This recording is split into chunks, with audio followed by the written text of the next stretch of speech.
Hey, this is Kurt the Boat Doctor.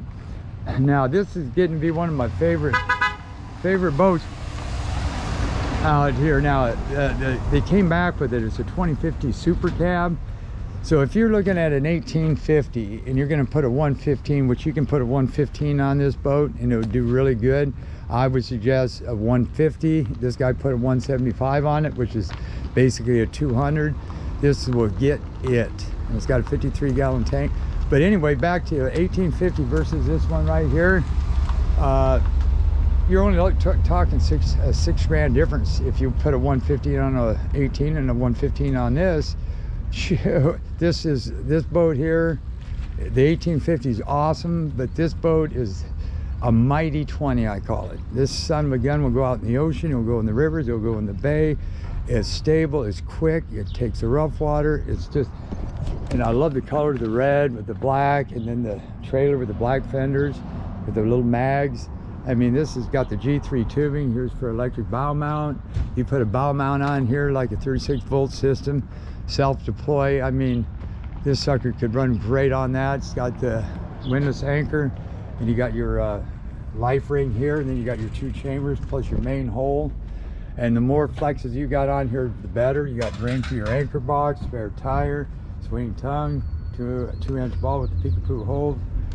There's your trailer brake fluid in there, and you can back up by twisting that. This has to be moved all the way ahead. You got your flat 5, that's your trailer wires, cables, good.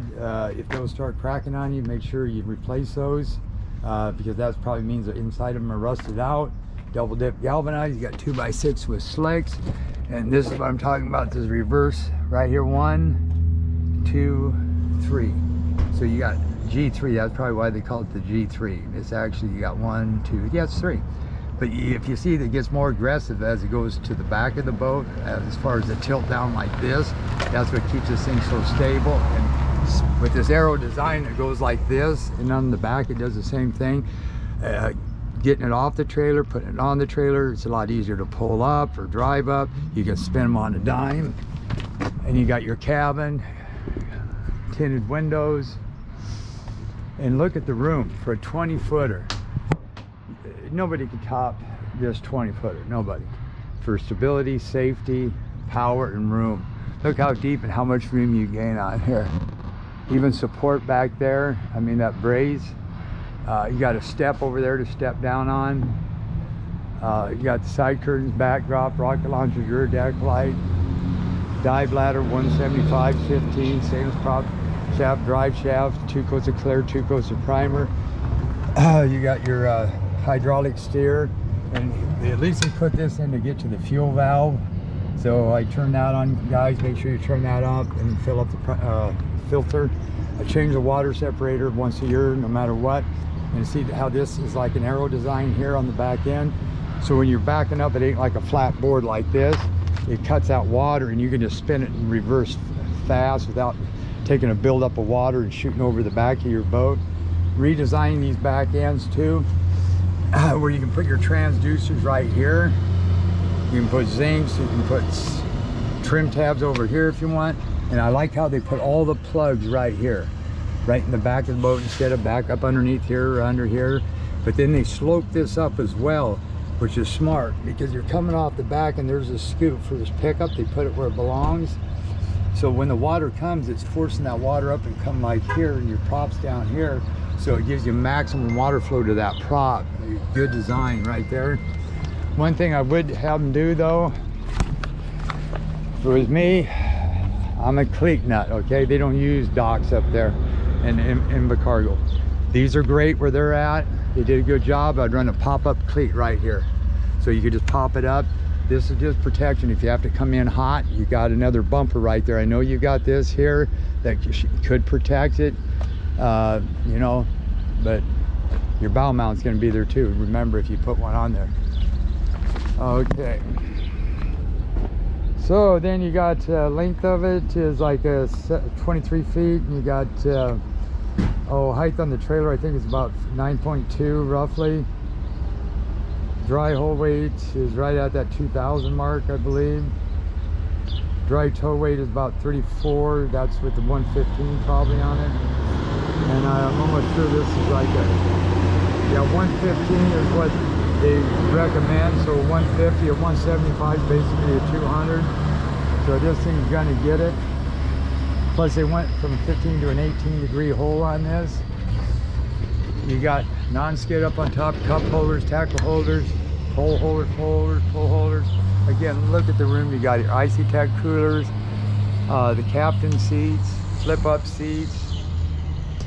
Nice boat. And there's that arrow again that helps you turn on a dime forward and reverse in the back. Spare tire, gear bath oil hubs. Check them. If they're brown, they're good. White, they're bad. They're black inserts, aluminum polish on the outside, disc brakes on all four. 5 lugs. These are probably 14s, I imagine. You don't need nothing too big because this boat don't weigh that much. And then we got remote on the kicker motor, 11x7. This has got the 25 gear case on it.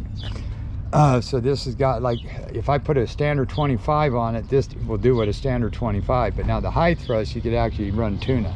Now it ain't gonna take much to push this boat. So we're gonna bring this down. Look inside, and you got a little door that goes back here. How you doing? Yep. So then they do have these things aftermarket. A guy makes it. They're a door with compartments in it to fill this space in, and then they're dry. You got your wash down. You got your battery switch. The bottom one's a combo. So if you're running low on one, you can do that, and it takes all the batteries and pumps them into one to get it started if you're running low on one. And that's your Maxwell to kill it. That's a relay. Your batteries are right here. Primer bulb's back there. Your fuel filter's back there as well. Next time I just do the Yamaha 10 micron and change that once a year. Gas fills here. It's 2023. And that's a good idea if, say, you want to mount something back here, like steps or something, but it's reinforcement as well for the boat. But you can mount it to that because you can't drill through the tubing. So say you had some pole holders or something you wanted to mount there, you could do that. And these icy techs are nice. Yeah, and there's the seat cushions that go here. And there's your lids for that. You got the bow cushions. Nice step.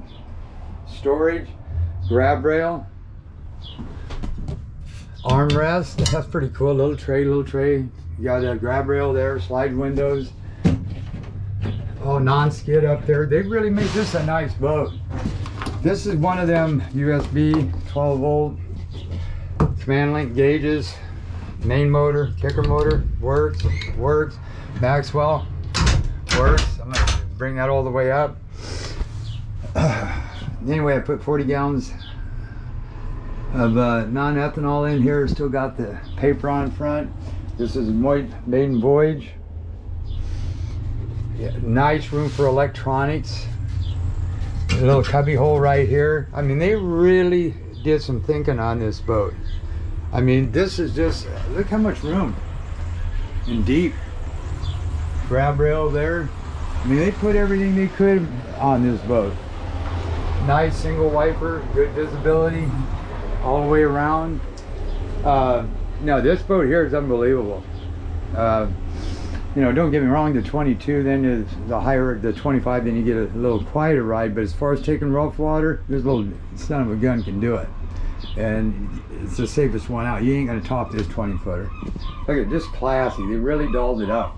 Same thing with those cabinets that you can have the insert into those. You can do it there. You can do it there all the way to the front. It just really gives you dry storage instead of just looking at that raw aluminum.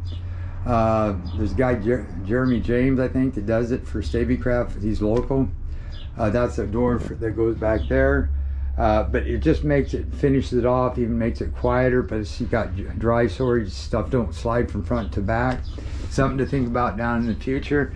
But wow, you can put a big 16-inch screen there easy. VHF flush mount compass. I mean, you got enough room. Now they well thought of this boat. I mean, really. Cabin lights right there, and then you got them up underneath as well. Bait tank you don't have. Deck wash, that's your wash down. Courtesy lights. You got lights, anchor light, and then you got your bilge pump works, wiper works. And you got your fuel management, and you got your tack. Nice, very nice. Wow. Good job, Stevie. The only thing I can see is that some pop-up pleats on the outside. You got your step, and I'd put them right up there if I could, non-skid right there. You could probably do it right there as that bend goes around, actually. Yeah, I'd want it up there though, so you'd have to cut through this stuff. But anyway, this is the boat doctor. We're gonna take it to the water, and I'm gonna see what this bad boy will do. The last one did awesome. They had a 150, and I can only imagine what this is gonna do. Boat doctor out.